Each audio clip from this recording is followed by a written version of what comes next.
Hey, while we're on Herbie, right? One of the partners of the podcast is Back to Basics putting mirrors. Pro Path putting mirror is a mirror that I use. I love it. Designed by Richard Woodhouse and Grant Field. Discount code is below TM15. It's 15% off. And the reason why I'm going to this segment now is because I think Australia is gifted with the two of the world's best putters in Cameron Smith and Lucas Herbert. Can you tell me in the Back to Basics putting segment here, what makes Herbie a good putter and what have you guys done to make him such a great putter? Yeah, so he led stroke game putting last year on the PGA Tour. Unbelievable. Unbelievable. I mean, a lot of people would have to say, well, that's the stat that makes you the best putter in the world. If you're leading the best tour in the world, US Tour, Yes. stroke game putting, I mean, you're doing something right. I think, and I've watched Cam, warm up with his mirror, and Herbie, we use some different sort of things, but we do use a mirror at times. But what these guys do, both of them, they start their putting routine every day with their fundamentals, right? And that's what Cam uses the mirror for. Are my eyes in the right place? Are my shoulders aligned? Yep. Is my face square to the target? We do similar things with Herbie. So every day you're just checking your fundamentals and tick, tick, tick, everything's great. And then we get out of that technique mode of checking those things, get into performance mode, with some time on the putting green, and then they're out to play golf. And whether that's a tournament round or whether they're working on a week off, doing some putting stuff, it's always checking the fundamentals first, make sure everything's really consistent. We know what good is with those two players. Yeah. We know when they putt good. This is your setup.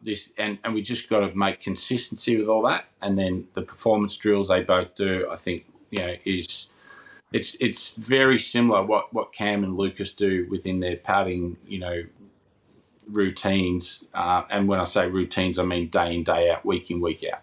And I've heard you use this term before when I think you've used the term calibration. So like when I hear you say that, from the outside looking in and just listening to you talk about that, then it's kind of like when Herbie gets to the putting green, he checks that things are aligned and he's calibrated, and it's not only a sense of technically we're good. It's like, okay, great, I'm on. Like I'm locked in. I'm all target. Like there's no sense of doubt there. It's kind of like, okay, great, everything's aligned, everything's good, and it frees him up to hit the putts he wants to hit, right? So I talk a lot with all my players, and for the recreational golfer, you'll hear me talk a lot about internal and external. So internal is very technique based. So these guys get to the putting green, and the first 10, 15 minutes, they're doing a lot of internal work on their technique. They're not worrying about result. They're not out at the hole. They're not seeing the ball go in the hole. They're just very internal, looking down at their fundamentals, calibrating those fundamentals. Once that's done, the putting mirror goes, the putting mat goes, whatever is, put that all away. Now they've calibrated those, the fundamentals with their putting stroke. Now everything's absolutely external, so external. Yeah. So all they're doing is seeing the speed of the ball going to the hole, and they know that their stroke's, perfect and calibrated to be able to do that in a really good manner. I love that. So when you say external, it's kind of it's all about ball and target, and I guess trying to get their feel in from there, right? So they're trying to get the feel of the greens. You hear Tiger. I mean, I love that clip where Tiger's talking about Pops.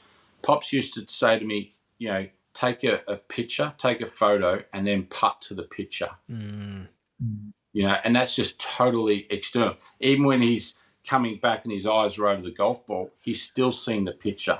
He's still seeing externally out to the hole, and then he's just making that stroke to match the picture or to match what he knows is out to the hole. That's what I mean by external, And best putters, you watched Cam on 17 last year at St Andrews when he held that par putt and went on won the Open. I mean, I love watching him on that 17th. He's holding, a 12, 15 footer. His eyes, his eyes are out of the hole, like the whole time. Yeah. He's it's just incredible, for any of the listeners, that want to understand what I mean by external.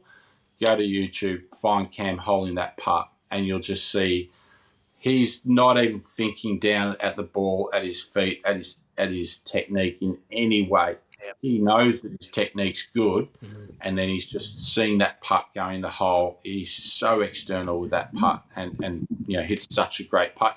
Has such an ability to match his speed with the line he's chosen because he is so external. I love that. And I tell you, you know what, Dom? I reckon that majority of people who are non-golfers would approach it the same. So if you gave a non-golfer a ball and a putter and said, I want you to putt this ball up to that hole up there and get it in, they're looking what they want that ball. They're looking at the undulations. They're not thinking about technique. Well, that's golfers. We start to think too much technique, right? I was going to say the recreational golfer, all they're thinking about, they're watching the putter head go I back. know. So internal. And I use the example of, if you and I were standing 5 yards apart from each other, and I said, let's just throw a ball back and forth from you to I. I mean, we're not watching our hand and thinking of where we're releasing that ball from. Like we're looking at each other front ball. Like Yeah. it's instinctively we're so much better to do that. We're external. We're just like, how do I know to throw it 5 yards, not 3 yards or 10 yards? Yeah. I'm looking at you. I'm actually athletically doing that movement. Mate, it's what we talk about all day, right? It's what we talk about all day. Like people ask that question, what do I do to chip it a little bit further? I'm like, what do you tell your daughter when she asks you she wants to throw the ball a little bit further? just fucking throw it further. Maybe that's swearing, but no, it's interesting. I really love that. Right? Tell me I want to know about the importance of striking putting. Like, do you think people we could train strike more? Like Tiger uses the T drill, which is the T outside the toe and on the heel. Wow, you've opened a can of worms. So, mate, I've had for a while the new Capto 2.0. Don't know where you're at with Capto. No, I and haven't I'm seen you got that actually. and I'm going through, because it's a new model. I've spoken to Francesco. I said I want to do the training again. So I'm level 1, level 2 Capto putting. Yep. But with the new one, I went, right, no, I want to do this again. So when I'm home, here's what I do, mate. I can't just sit still. I've spent 50 hours since I've been home the last 3 weeks just going through all the videos, all the online learning. The stuff that they talk about around, tempo, the 2-1, I just think that's so important, that the rhythm of the putting stroke. And, when I look at Herbie and, the best putters in the world, their tempo, the softness of that strike is just so important. They're not accelerating through the ball. Mm-hmm. That it's just the acceleration is stopped, and it's just going through just so softly, and just rolling the ball so pure to the speed that they're trying to do, to create. So for me, around strike with putter, I just think tempo is everything. Speed control with putting. We talked about calibration of, alignment and, face to path, really important. But you can do that perfectly. You're not going to hold many putts. Yeah. If from 8 feet, and it's just outside right edge. If you're not matching that starting line with your speed, I mean, you're not holding many putts. And that's where, like Herbie, when he's putting really well, his speed control is so good. Like, I know he's holding putts. You get him inside 10 feet, and his speed control is so good. It's just like, mate, pick it up, put it in your pocket. You can have that.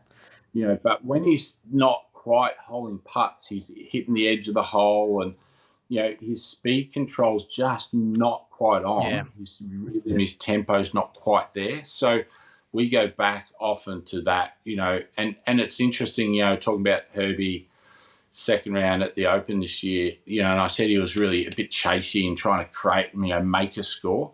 The biggest thing I saw on the greens was he was just getting a fraction hitty, 10% more hitty, and that just throws his speed out enough for him just to roll it over the edge, not quite go in. It's not as if his technique's really poor. And that's more a mental thing. He's nearly trying too hard to hold the putt. Yeah. Gets a fraction hitty. So when we talk about strike with putting, and to your listeners, particularly recreational golfers, just that softness of that putting stroke and that consistency of being able to hit, the ball not just on the line that you intend, but at the speed that you've read that putt with, is just so important. It's yes. Can you explain to us tempo? Like we hear it a lot, right? I'm not going to use it as a buzzword, but it's something that we talk about. When you did the studies with Capto and you're hearing this 2-to-1, can you go into a little bit more detail around tempo and 2-to-1 and what these measurement points are? Yeah. So if your backswing is, so we talk about in putting, and there's been a lot of studies done. I've just researched a lot of this over the last couple of days. So let's say your putting stroke should take 1 second, right? Your backswing is 33.33 of a second, and then from there all the way to the finish is 0.67. Okay. So that's the correct tempo of a putting stroke. So you look at a Cam or a Lucas, they're always going to be very close to that. If you're 1.1 second for your putting stroke, that's going to be more 37 to 72. But it's always going to match up as 2-to-1. Okay. Do you follow that? Yes. I follow it. Yeah, I do. I've heard of the measurements and use like metronomes, and things like this to try and help find a beat or whatever. But I've been doing this study with don't actually know if I can say it, this 3D based German software kind of new app thing, and I've been running through some stuff with that and learning with that, and they talk about the importance of that in the full swing as well. Like the importance of being that way as well. And it's something I've never really measured. See, full swing, I don't talk rhythm and timing and tempo full swing. I use the word sequence a lot more. Mm-hmm. So for me, sequence means that everything is moving through impacts in the right order, if you know what I mean. Yeah. So there's so many different tempos in a golf swing. Yeah. You look at Freddie Couples, Ernie Els, these sort of real soft, slow tempos, and then there's guys that just absolutely crush it. Yeah. So the tempo, the timing, the rhythm is quite different for extremes for golfers. But what you'll see with both levels is that their sequence is matching up. So okay. I mean, with a full swing, I look at it more as, doesn't matter too much the speed that you're going about what you're doing. It's more the sequence or the the things moving in the right order to get through impact. Yeah. Yes. I yes. And in a way that I could possibly put it as well is when things get out of sequence with some of the players that I work with, it might be like, in very simple terms, that the arms are falling behind in the downswing, or the arms are going too fast in front of and the body's stalling, this type of stuff. And we see pressures and weight and where it's moving can kind of cause that sequence to go as well. Like if we're stalling in our laterals, going sideways, back and forth or whatever. But that brings us to the end of the putting segment anyway.